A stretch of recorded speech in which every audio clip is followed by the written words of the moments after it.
I have a drill bit because I'm going to need that. I have a dowel and I have the wood. That's just pallet wood. And my intention is to make these into floating shelves. This one's going to be cut smaller. Okay, so this is the wood I want to use for the shelves. I want them both the same size, so I'm going to cut this one the same size as this one. But I'm trying to just take off kind of the broken bit. I don't want it.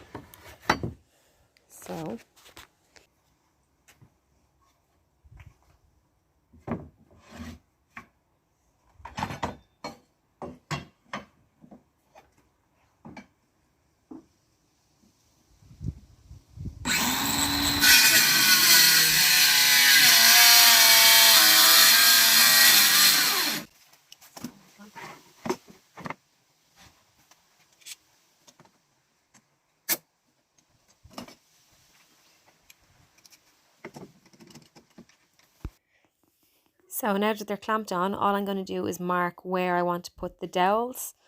I'm putting 5 across it. It's a small shelf, but you know what? No harm in a bit of overkill. So I'm just going to mark the 5 spots bang on in the centre where I want to drill the holes for the dowels to go. And then what I've done here is I've marked out space on the drill bit with tape, and that's how deep I need to go because that's how long my dowels are going to be. So I know then when I drill in, when I hit that bit of tape, that's how deep I need to go. Just make sure to hold the drill at a 90-degree angle. You want these holes to go in straight. If they don't go in straight, it's not going to work out properly for you.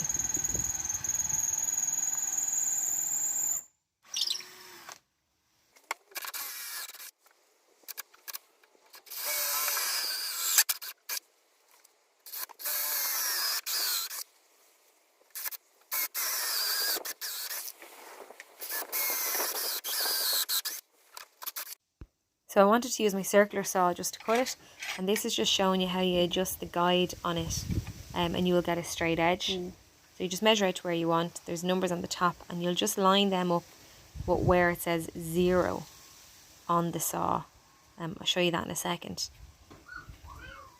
See, just there, it's 0, and you just line that up with your guide rail, and that will give you the distance you want. So when you go to cut, that will keep a straight edge, and you should get a straight line. Now the problem I have here is the battery died on the circular saw, so I just went out the back and I just ripped them up on the table saw. But you could get the same result using the circular saw. As I said, the battery died and I wasn't going to wait around for it to charge. So what you have is this.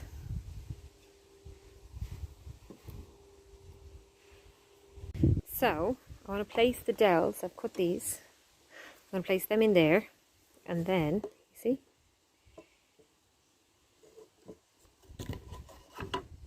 so this will be stuck to the wall, and this will be the shelf. So what I forgot to show you here is I'm hammering them in. I want them to be stuck real tight in the bracket, but then I sanded the other side of them so they're actually easy to slide on and off the shelf. Not too easy, but just easy enough. And this comes out. So this bit will get screwed to the wall, and then it'll sit up like that.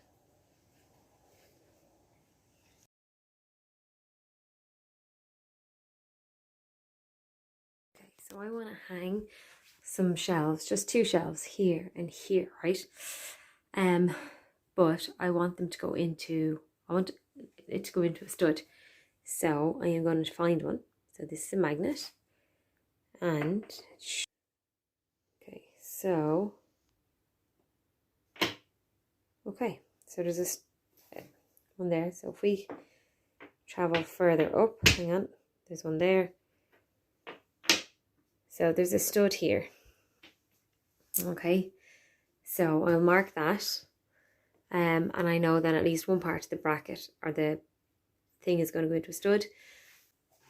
So I've marked the stud, and it's here and here, which is like this.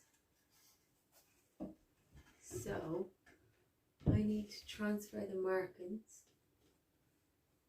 onto this. And here. Okay. like this. You see? Okay.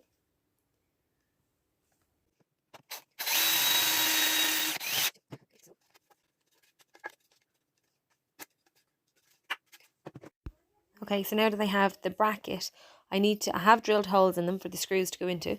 But what I want to do is I want to countersink the hole. So I have a countersink bit on the impact driver, and then I will just drill where I already have the hole.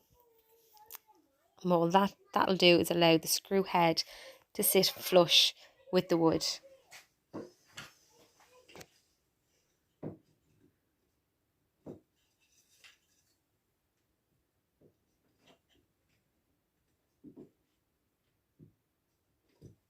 So I just want to make sure that the bracket is straight. So I'm going to use a spirit level. I put the bracket up and I marked the dots where the screws are going to go, and then I put the spirit level up just to draw a straight line from one to the other, and then I will pre-drill the holes.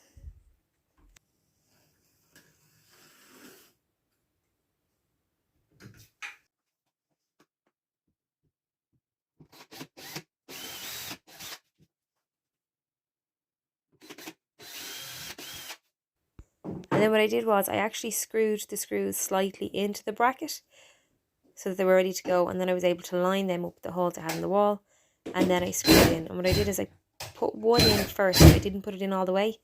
That allows me to move it to put the second one in, and then when they were both in, then I tighten them up. And you can see, because I countersunk them, that they're sitting slightly below the wood, so when my shelf goes on, they're not going to stop my shelf sitting flush with the bracket.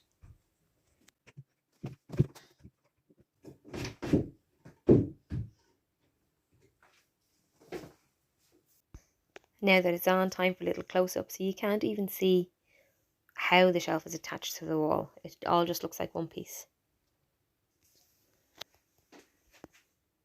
Okay, so I want to secure one of these. This is my wall anchor, and I want to put it in here. So I've drilled a hole that's big enough for it. So I'm going to pop that in there.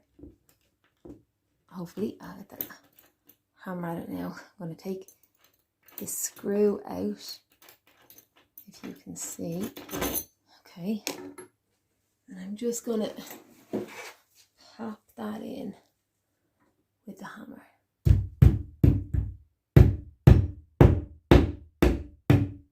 You can see. Okay. Yeah, so that's in. This hole doesn't need one. Okay. Okay, so I've screwed this one in, right, but I haven't screwed it all the way. I want to be able to move this, so you don't tighten the first one until you get the second one in and you get it lined up where it needs to be, okay? So, so hard to do this with one hand, hang on.